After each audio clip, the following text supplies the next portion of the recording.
أعوذ بالله من الشيطان الرجيم بسم الله الرحمن الرحيم.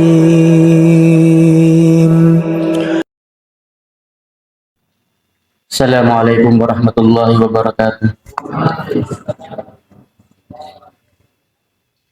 Alhamdulillahilladzi anzala al-Qur'ana fi syahri Ramadan haitsu qala ta'ala syahru Ramadan alladzi unzila fihi al-Qur'an hudan lin-nasi wa bayyinatin minal huda wal furqan walhamdulillahilladzi ja'alana minas sha'imina wal mu'takifina wa ja'alana minal maqbulina insyaallah.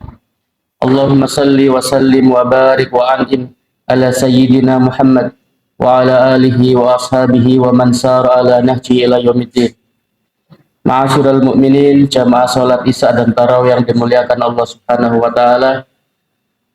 Alhamdulillah kita bersyukur kepada Allah Subhanahu wa taala sampai detik ini Allah berikan kesehatan kepada kita sehingga kita bisa menikmati jamuan-jamuan Ramadan yang berupa iftar, sahur, dan yang lebih nikmat dari itu semuanya adalah ketika kita tilawah Quran dan ketika kita menjalankan qiyamul lail dengan mudah.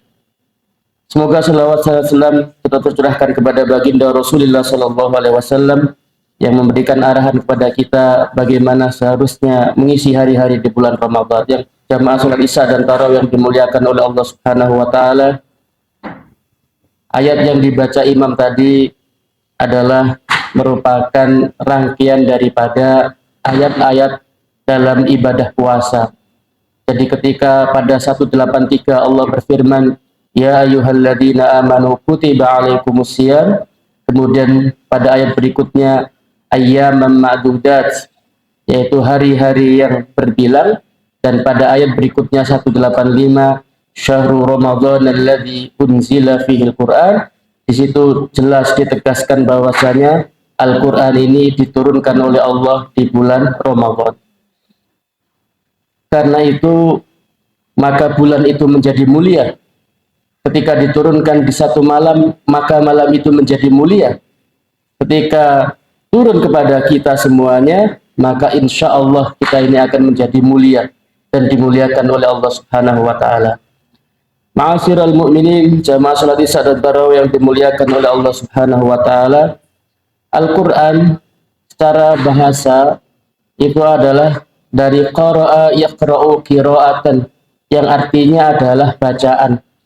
Tapi berbeda dengan bacaan-bacaan pada umumnya. Ketika kita membaca satu kitab, maka setelah selesai 1, 2, 3 kali, khatam 3 kali, kita merasa bosan. Bahkan kita sudah paham dengan alur ceritanya. Bahkan tokoh-tokohnya juga sudah kita kenal. Tapi beda dengan Al-Quran. Al-Quran itu semakin kita baca, semakin kita itu senang. Semakin kita baca, semakin kemudian menambahkan ketenangan kepada kita. Karena sesungguhnya dalam firman Allah disebutkan, Ala bidzikrillahi tatmainnul qulub. Bukankah dengan zikir kepada Allah, hati itu menjadi tenang. Wa afdalu dzikri, dan sebaik-baik zikir menurut Imam Al-Ghazali itu adalah tilawatul Quran, membaca Al-Quran. Dan Al-Quran ini merupakan satu-satunya kitab suci yang Allah jaga mulai dari diturunkannya sampai nanti hari kiamat, sebagaimana firman Allah, Inna nahnu nazzalna dzikra wa inna lahu lahafidun.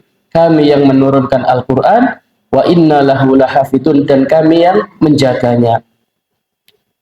Dan Al-Quran ini merupakan satu-satunya kitab yang kesimpulannya itu berada di depan. Biasanya kalau kita baca kitab, maka kesimpulannya itu berada di belakang. Tapi Al-Quran ketika setelah muqaddimah Al-Fatihah, maka kemudian dalam Al-Baqarah Alif Lam Mim, Dzalikal kitabu la raiba fih. Ini adalah kesimpulan daripada Al-Quran. Dzalikal kitab, kitab ini la raiba fihi, tidak ada keraguan di dalamnya, semuanya benar. Nah, itu adalah satu-satunya kitab yang kesimpulannya berada di depan. Namun yang menjadi pertanyaan, apa tujuan daripada diturunkan Al-Quran? Apakah kemudian untuk dimusabaqahkan, difestivalkan dengan bacaan-bacaannya, dengan tilawah-tilawahnya, dengan hafalannya, dengan kategori-kategori? Ataukah ada tujuan-tujuan yang lain? Allah menjelaskan di antara tujuan diturunkan Al-Quran itu adalah hudal linnasi wa bayyinatin minal huda wal furqan, sebagai petunjuk bagi manusia untuk kehidupan, untuk kebahagiaan di dunia dan di akhirat, wa bayyinatin minal huda wal furqan, dan sebagai penjelas dari petunjuk-petunjuk itu, wal furqan, dan sebagai pembeda antara yang hak dengan yang batil. Ma'asyiral mu'minin, jamaah salat Isya dan Tarawih yang dimuliakan Allah Subhanahu wa taala.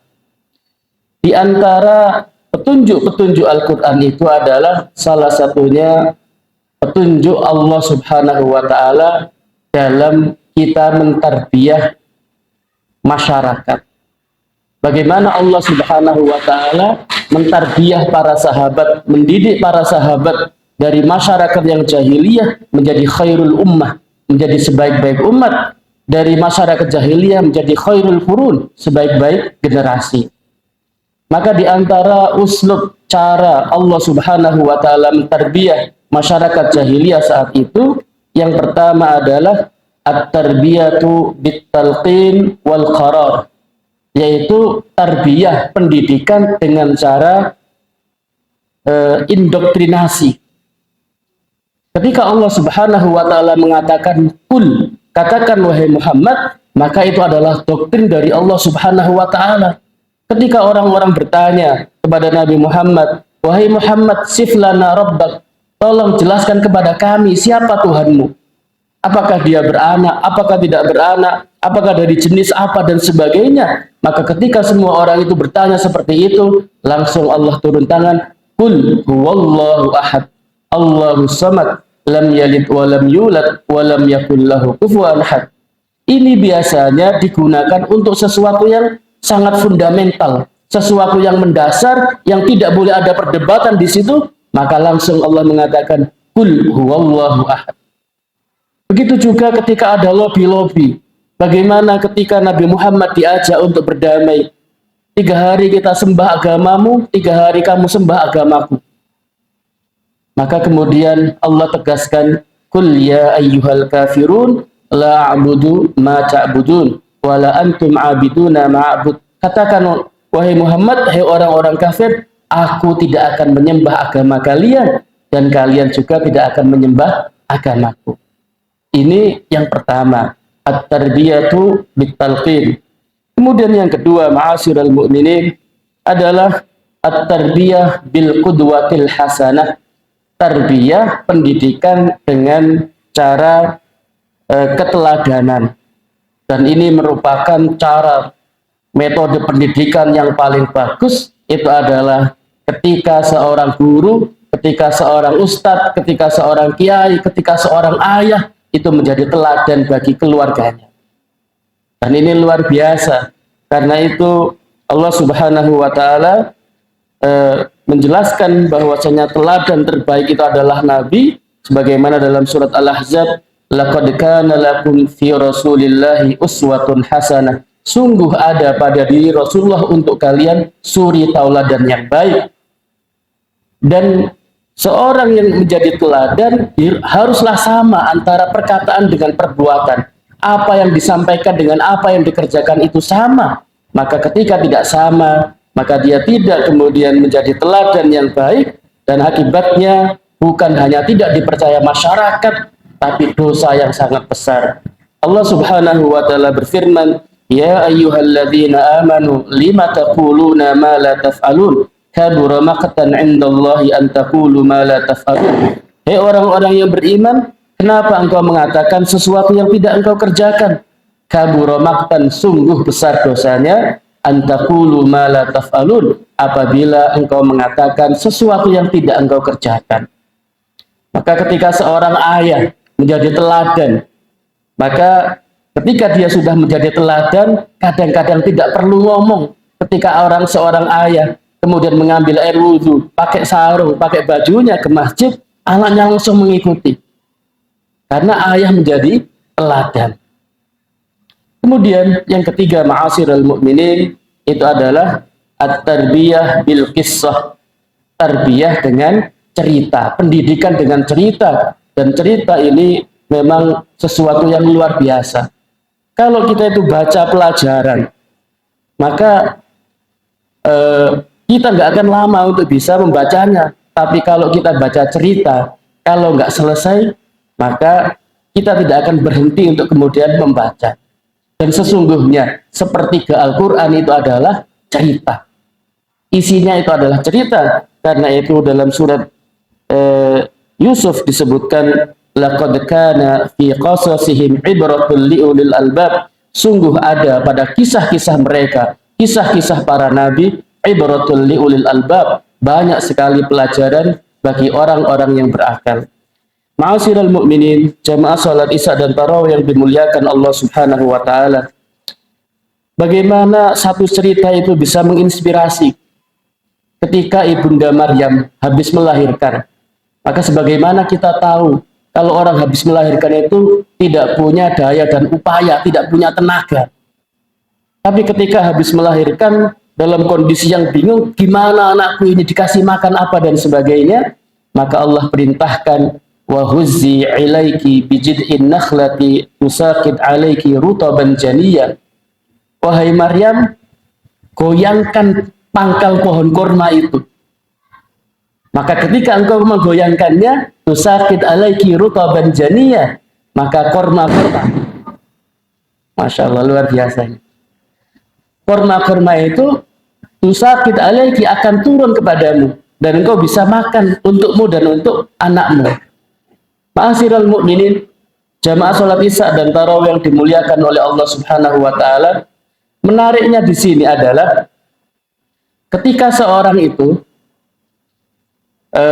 Ibunda Maryam baru melahirkan, maka logikanya nggak mungkin bisa menggerakkan korma, nggak mungkin bisa menggetarkan pohon korma, apalagi pohon korma itu sangat besar dan sangat kuat. Kalaupun sekuat-kuatnya, nggak mungkin kemudian bergetar. Tapi karena itu adalah perintah Allah, maka dilakukan oleh Ibunda Maryam. Maka apa yang bisa kita ambil dari pelajaran ini? Kalau itu perintah, kerjakan. Urusan hasilnya, jatuh atau tidak jatuh, itu urusan Allah Subhanahu wa ta'ala. Kalau kita itu diperintahkan oleh Allah, kerjakan. Mampu nggak mampu, itu serahkan kepada Allah Subhanahu wa ta'ala. Nah ini, al-ibratu at-tarbiyatu bil qissah. Kemudian yang berikutnya adalah at-tarbiyatu bi at-tadarruj. Pendidikan dengan cara step by step, secara bertahap. Dan inilah pendidikan yang sudah kita lakukan. Bagaimana ada penjenjangan mulai dari playgroup, TK, SD, SMP, SMA, begitu juga dengan perubahan-perubahan di saat para sahabat, semuanya itu berjenjang. Bagaimana khamr itu menjadi kebiasaan mereka, tidak ada hari kecuali tanpa minum khamr, tapi bagaimana Allah Subhanahu wa ta'ala merubah mereka dengan berjenjang. Mulai dari manfaat khamr, bahwasanya khamr itu ada manfaatnya tapi ada dosanya, dan dosanya lebih besar daripada manfaatnya. Kemudian sahabat-sahabat masih minum khamr, tapi kemudian Allah jelaskan bahwasanya mereka masih minum khamr, kemudian dibatasi waktunya. Jangan minum khamr ketika mendekati waktu sholat. Sampai kemudian iman sahabat sangat kuat, barulah kemudian Allah turunkan, innamal khamru wal maisiru wal ansabu wal azlamu rijsum min amali syaitan fajtanibuhu. Sesungguhnya khamr, judi, dan menyembah berhala, undian, maka itu adalah rijsun fajtanibuhu, maka tinggalkanlah. Ketika perintah itu turun, ma'asyiral mu'minin, apa yang terjadi? Ketika sahabat itu lagi minum, maka dimuntahkan. Ketika sedang memanggul botol-botol khamr itu, gentong-gentong khamr itu, maka mereka kemudian tumpahkan, mereka lemparkan. Dan saat itu ketika turun, innamal khamru wal maisiru wal ansabu wal azlamu rijsum min amali syaitan, maka saat itu Madinah banjir khamr. Bagaimana perubahan yang luar biasa. Yang biasa tidak ada hari tanpa khamr, tapi kemudian ketika itu perintah Allah Subhanahu wa taala ditadarruj dengan step by step, maka sahabat dengan penuh kesadaran menjalankan perintah itu. Demikian yang dapat saya sampaikan. Mudah-mudahan ada manfaatnya. Wallahu minkum jami'an. Assalamualaikum warahmatullahi wabarakatuh. Alhamdulillahi Rabbil Alamin.